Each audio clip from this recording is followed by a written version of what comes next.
አሜሪካውያን ወታደራዊ አመራሮች ደጋግመው ወደ ኢትዮጵያ ይመላለሳሉ። አሁን ጡረታ የወጡትና ረዘም ላሉ ዓመታትም በአሜሪካ በርካታ ወታደራዊ የአመራር እርከን ውስጥ ያለፉት ጀነራል ማይክል ላንግሌይ ባለፈው ሰኔ ወር አዲስ አበባ ነበሩ። ከጠቅላይ ሚኒስትር አብይ አህመድና ከኢትዮጵያ ወታደራዊ አመራሮች ጋር መክረው ወደ ሀገራቸው ተመልሰዋል። ሰውየው የአሜሪካ ማሪን ኮርፕስ ጀነራልና አፍሪኮም አዛዥ የነበሩ ናቸው። ፕሬዚደንት ዶናልድ ትራምፕ ስልጣን በያዙ በወራት ጊዜ ውስጥ በጡረታ እንዲሰናበቱ አድርገው በሌላ አዲስ ጀነራል ተክተዋቸዋል። እኚህን ጀነራል ተክተው አዲሱ የአፍሪኮም አዛዥ ደግሞ የሆኑት ጀነራል ዳግቪን አሬም አንደርሰን ይባላሉ። ሹመታቸውን በተቀበሉ በወራት ልዩነት እርሳቸውም እንደ ቀድሞ አፍሪኮም አዛዥ ከሰሞኑ አዲስ አበባ ጎራ ብለዋል። ጀነራሎቹ ለምን ደጋግመው ወደ ኢትዮጵያ ይመላለሳሉ የሚለው ጉዳይ ወሳኙ ጥያቄ ነው። ምልልሶቹ ከአሜሪካ ብሔራዊ ጥቅሞች ጋር የተያዙ ናቸው። አሜሪካ በዓለም ዙሪያ አሉኝ ከምትላቸው ጥቅሞች መካከል አንደኛው አፍሪካ እንዲሁም ምስራቅ አፍሪካና የአፍሪካው ቀንድ ነው። አንደኛው ምክንያት አሜሪካ የፈራችው አንድ ሃይማኖት መሰረት ያደረገ እንቅስቃሴ መኖሩ ነው። ይህ እንቅስቃሴ ከኢትዮጵያ ጎረቤት ሀገር ሱዳን ጀምሮ ግብፅን ይዞ ሊባኖስን ተሻግሮ በሱሪያ አድርጎ እስከ ዮርዳኖስና የመን የሚዘልቅ ነው። ሃይማኖታዊ ርዕዮተ ዓለምን ከወታደራዊ ኃይል ጋር አጣምሮ የያዘ እንቅስቃሴ ነው። ከሰሞኑም የትራምፕ አስተዳደር በዚህ ቡድን ዓለም አቀፋዊ እንቅስቃሴ ዙሪያ ምርመራዎች እንዲደረጉ ትዕዛዝ አስተላልፏል። በኢትዮጵያ ጎረቤት ሀገር ሱዳን መታየቱ ደግሞ ከሶማሊያው አልሸባብ ጋር ተደማምሮ ቀጠናውን ስጋት ላይ ጥሎታል። የዚህ እንቅስቃሴ ባለቤት የሚባለው ሙስሊም ብራዘርሁድ ወይንም እስላማዊ ወንድማማቾች ህብረት የሚባለው ነው። የዛሬ 100 ዓመት በግብፅ እንደተመሰረተ ይነገራል። አሜሪካና አሜሪካ መራሹን የምዕራቡን ዓለም አጥብቆ ይጠላል። ይህንን ኃይል ከሌሎች ሃይማኖት መሰረት ካደረጉ እንቅስቃሴዎች ለየት የሚያደርገው በሁሉም እስላማዊ ሀገራት ያሉ የሙስሊም ብራዘርሁድ እንቅስቃሴዎች በየሀገሩ ስልጣን በመያዝ የየራሳቸውን ሃይማኖታዊ ርዕዮተ ዓለም ማራመድ አለባቸው የሚል አቋም ስለሚያንጸባርቅ ነው። መንግስታዊ ስልጣንን መቆጣጠር እስካልተቻለ ድረስ የፈለጉትን ሐሳብ ማራመድ አይቻልም የሚል የጸና አቋም አለው። በአሜሪካ በኩል ይህ ኃይል በየትኛውም ሀገር መንግስታዊ ስልጣንን ከተቆጣጠረ ለእኔና ለወዳጆቼ አደጋ ነው የሚል የጸና አቋም አለ። አሜሪካ ከግብፅ፣ ከዮርዳኖስ፣ ከሳዑዲና ከሌሎች ሀገራት ጋር በጥብቅ የምትመክረውም አንድም በዚህ ጉዳይ ነው። ይህ ሃይማኖት የፖለቲካ ድርጅት መሰረቱን የጣለው በግብፅ ነው። ፕሬዚደንት አብዱልፋታህ አልሲሲ የሚፋለሙታል። የሱዳንን መንግስታዊ ተቋማት መቆጣጠሩ ደግሞ ሌላ ፈተና ሆኗል። የቀድሞ የግብፅ ፕሬዚደንት ሆስኒ ሙባረክ ከስልጣን መነሳታቸውን ተከትሎ በፈረንጆቹ በ2011 በተካሄደ ምርጫ በሀገሪቱ ሙስሊም ብራዘርሁድ በማሸነፉ መሪው መሐመድ ሙርሲ የሀገሪቱ ፕሬዚደንት ነበሩ። በዚሁ ምርጫ ውጤት የደነገጠችው አሜሪካ ሙርሲ ብዙም ሳይቆዩ ጀነራል አብዱልፋታህ አልሲሲ በመሩት ወታደራዊ መፈንቅለ መንግስት ተወግደው እስር ቤት ከተወረወሩ በኋላ እፎይ ብላለች። ያን ጊዜው የአሜሪካ ፕሬዚደንት የነበሩት ደግሞ ባራክ ሁሴን ኦባማ ናቸው። የአልሲሲን ወደ ስልጣን መምጣት ከደገፉት መሪዎች መካከልም ይመደባሉ። የአሜሪካ እስትንፋስ የሆኑት ፕሬዚደንት አብዱልፋታህ አልሲሲና ጓዶቻቸው ስልጣናቸውን በማጽናት ሙስሊም ወንድማማቾችን በአሸባሪነት ፈርጀው ህገወጥ አደረጉ። በአሜሪካ በኩል እሰየው ተባለም። አልሲሲን መንከባከብ ቀጠለም። ነገሩን በሱዳን ጭምር የነበረ ፈተና ነው። በቀድሞ የሱዳን ፕሬዚደንት ኦመር ሐሰን አልበሽር የሙስሊም ብራዘርሁድ ሃይማኖታዊ ርዕዮተ ዓለም ተከታይ ነበሩ። በዚህም በአሜሪካ በኩል በእጅጉ የተገፉ ሰው ናቸው። እርሳቸውም አልቀረላቸው ከዓመታት የስልጣን ላይ ቆይታ በኋላ በተፈጠረው ህዝባዊ አመፅና በተካሄደባቸው መፈንቅለ መንግስት ከስልጣን ተነሱ። በዚህ መሃል በአሁኑ ሰዓት ሱዳንን ለሁለት ከፍለው የሚፋለሙት ጄኔራሎች አብዱልፋታህ አልቡርሃንና መሐመድ ሐምዳን ዳጋሎ ብቅ አሉ። ዳጋሎ ራሳቸው የሚመሩትና ፈጥኖ ደራሽ የሚባል ጦር ሲኖራቸው፣ አብዱልፋታህ አልቡርሃን ደግሞ የሀገሪቱ መደበኛ ጦር ይዘው መምራቱን ቀጠሉ። በዚህ መሃል ግን የቀድሞውን ፕሬዚደንት አልበሽር ከስልጣን መወገድ ተከትሎ በእርሳቸው መንግስት ውስጥ የነበሩት የሙስሊም ብራዘርሁድ ወይንም የሙስሊም ወንድማማቾች ርዕዮተ ዓለም አቀንቃኞች ከጀነራል አብዱልፋታህ አልቡርሃን ጋር በመግባባት ወደ ሀገሪቱ ጦር ኃይል በስፋት ተሰገሰጉ። ይህንን ጉዳይ በተመለከተ የአሜሪካው ሲአይኤ የቅርብ ክትትል በማድረግ ዝርዝር መረጃዎችን ለአሜሪካ መንግስት አቀበለም። እናም ዛሬ ድረስ የትራምፕ አስተዳደር ሳይቀር በአብዱልፋታህ አልቡርሃን የሚመራው የሱዳን ጦርና መንግስት በቅርብ ክትትል የሚደረግበት ነው። በዚሁ መሰረት አልቡርሃን የሚመሩት የሀገሪቱ ጦርና መንግስታዊ መዋቅሩ በርካታ የሙስሊም ወንድማማቾች ርዕዮተ ዓለም አራማጅ በሆኑ ግለሰቦች የተሞላ ነው።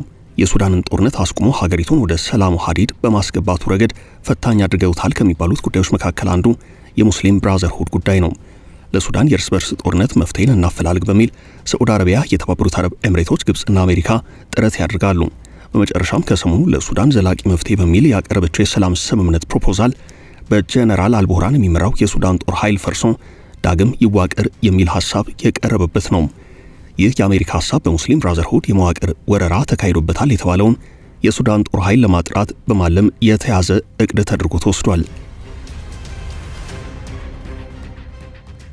የአሜሪካንን የጦር ኃይሉ ፈርሶ ዳግም ይዋቀር የሚለውን ሐሳብ የሰሙት አብዱል ፋታህ አልቡርሃን እሳት ጎርሰውና እሳት ለብሰው በሰጡት መግለጫ ጦር ኃይሉ ይፍረስ የሚባለው ምን ታስቡ ነው ሲሉ ጠይቀዋል። ትጥቃችንን አስፈትታችሁ በመጨረሻ ለጠላቶቻችን አሳልፋችሁ ልትሰጡን እንደሆነ ገብቶናል። ይህንን ሐሳባችሁን ፈጽሞ አንቀበለውም፣ ይህም ሊታወቅልን ይገባል ብለዋል። በዚህ መሃል ደግሞ ከተወሰኑ ጊዜያት ወዲህ በተለያዩ ሀገራት አንገቱን ቀና እያደረገ ያለውን ሙስሊም ብራዘርሁድ አሜሪካ ከወዲሁ ሳይቃጠል ብቅጠል በሚል መንገድ ላይ ለመግጨት በሰፊው እንቅስቃሴዋን ጀምራለች። አንዷ የትራምፕ አስተዳደር አይን ያረፈባት ሀገር በጦርነት እየታመሰች የምትገኘው ሱዳን ሆናለች። በዚህም የትራምፕ አስተዳደር በሙስሊም ብራዘርሁድ እንቅስቃሴ ዙሪያ ጥብቅ ክትትል እያደረገ ይገኛል። ሙስሊም ብራዘርሁድ በግብፅ በዮርዳኖስ ህገወጥ በሚል ቢታገድም የህቡ እንቅስቃሴ እያደረገ ይገኛል። ከሐማስና ከሄዝቦላ ጋር ግንኙነት እንዳለውም ይነገራል። የትራምፕ አስተዳደር ከባድ ስጋት ያረፈውም እዚህ ጋር ነው። የትራምፕ አስተዳደር ይህንን ቡድን በተመለከተ አሜሪካ በቀጣይ ልትወስድ በሚገቧት እርምጃዎች ዙሪያ ለበታች መንግስታዊ መዋቅሮቹ የክትትልና የሪፖርት የቤት ሥራ ሰጥቷል። ይኸው የቤት ሥራ ቡድኑ ከሐማስ ጋር ያለውን ግንኙነትና በመካከለኛው ምስራቅ የያዘውን ቀጠና የትርምስ እቅድ ጭምር ይመለከታል። በትራምፕ አስተዳደር በኩል የተሰጠው ጥብቅ የክትትልና ሪፖርት ትዕዛዝ የሥራ አስፈጻሚው አካል የሆኑት የውጭ ጉዳይ ሚኒስትሩ ማርክ ሩቢዮና የገንዘብ ሚኒስትሩ ስኮት ቤሰንት ከጠቅላይ አቃቤ ሕግ ፖም ቦንዲና ከብሔራዊ መረጃ ዳይሬክተሩ ቱልሲ ጋባርድ ጋር እንዲመክሩና በ30 ቀናት ውስጥ ሪፖርት እንዲያቀርቡ መመሪያ የወረደበት ነው። ሙስሊም ብራዘርሁድ በእርግጥም በአሜሪካ በኩል አሸባሪ በሚል ዓለም አቀፍ ዘመቻ ይከፈትበታል ወይንም ይታለፋል የሚለው ጉዳይ ከዚሁ ሪፖርት በኋላ አዲስ ወሬ የሚሰማበት ነው። የአሜሪካ መንግስታት ከአልቃይዳ፣ ከሐማስ፣ ከሄዝቦላ፣ ከአይሳይስ፣ ከአልሸባብና ሌሎች እስላማዊ ታጣቂዎች ጋር አጥብቀው በመፋለም ይታወቃሉ። ትራምፕ ከዚህ አልፈው በናይጄሪያ ሃይማኖትን መሰረት አድርጎ ጥቃትን የሚፈጽመውን የቦኮ ሐራም ቡድንን በአሜሪካ አየር ኃይል በኩል ካልተዋጋው እያሉ ይገኛሉ። ወደ ኢትዮጵያ ስንመጣ ደግሞ አሜሪካ የቀጠናው የጋራ ጥቅሞች የሚያሳስቧት ሀገር እንደመሆኗ ከኢትዮጵያ ጋር በትብብር መስራት ግድ ይላታል። ሁለቱ ሀገራት የየራሳቸው ጥቅሞቻቸው የሚሏቸው ፍላጎቶች አሏቸው። አሜሪካ በሶማሊያ ሊጠፋ ያልቻለውን የአልሸባብ ጉዳይ እንዲሁም አሁን ደግሞ ኢትዮጵያ ጎረቤት ሀገር ከሆነችው ሱዳን ጀምሮ እንዲሁም በአፍሪካ ቀንድ ተጽዕኖ እየጎላ የመጣውን የኢራን እንቅስቃሴ ምክንያት በማድረግ አሜሪካ ከመቼውም ጊዜ በላይ ላይታች እያለች ትገኛለች። በመካከለኛው ምስራቅ ዳግም እያቆጠቆጠ ያለው የሙስሊም ወንድማማቾች ወይም ሙስሊም ብራዘርሁድ እንቅስቃሴም ሌላኛው ስጋቷ ነው። የሁለቱም ቡድኖች እንቅስቃሴ የሚታይባቸው ሶማሊያና ሱዳን የኢትዮጵያ ጎረቤቶች ናቸው። ሁለቱም ሀገራት ከኢትዮጵያ ጋር ሰፊ ድንበር ይጋራሉ። አልሸባብ ለዓመታት ቢዘመትበትም ሊጠፋ አልቻለም። ይብስ ብሎ አልሸባብ ከና አልቃይዳና ከአይሳይስ ጋር ልዩ ልዩ ህብረቶችን ፈጥሮ አቅሙን እያጠናከረ ነው። ሄዝቦላ የለም በሚባልበት ደረጃ በሚገኝበት ሂደት ውስጥ አልሸባብ ግን እንደውም የመጠናከር አዝማሚያ እያሳየ ነው። የአፍሪካ ቀንድ ቀጠና ሲታሰብ የሶማሊያ መረጋጋት በእጅጉ ወሳኝ ነው። መንግስት አልባ የሆነ ሀገር ለአሜሪካ ከባድ ስጋት እንደሚሆን የዛሬ 24 ዓመት የጊዜው መንግስት አልባ ሀገር ተጠቅሞ የመስከረም 11ን ጥቃት ያደረሰው የአልቃይዳ ጉዳይ መታወስ ይችላል። አልቃይዳ አሜሪካንን ለማጥቃት ሙሉ የኦፕሬሽን እቅዱን የሰራው መንግስት አልባ በነበረችው አፍጋኒስታን ነው። አንድ ሀገር መንግስት አልባ ሲሆን የአሜሪካ ስጋት ሁልጊዜም ከፍ ብሎ ይታያል። ጎረቤት ሀገር ሶማሊያ ከመንግስት አልባነት መንግስት ወደ ማቆም እንድታመራ አሜሪካ በገንዘብም በእውቀትም ብዙ ዋጋ ከፍላለች። ያም ሆኖ አሁን በስልጣን ላይ ያሉት ፕሬዚደንት ሐሰን ሼህ መሐመድ በውስጥ ፖለቲካ ሽኩቻ የቤት ስራው በዝቶባቸዋል። በብዙ ወታደራዊ ርብርብ ተዳክሞ የነበረው አልሸባብም በዚህ መሃል እየተነቃቃ ነው።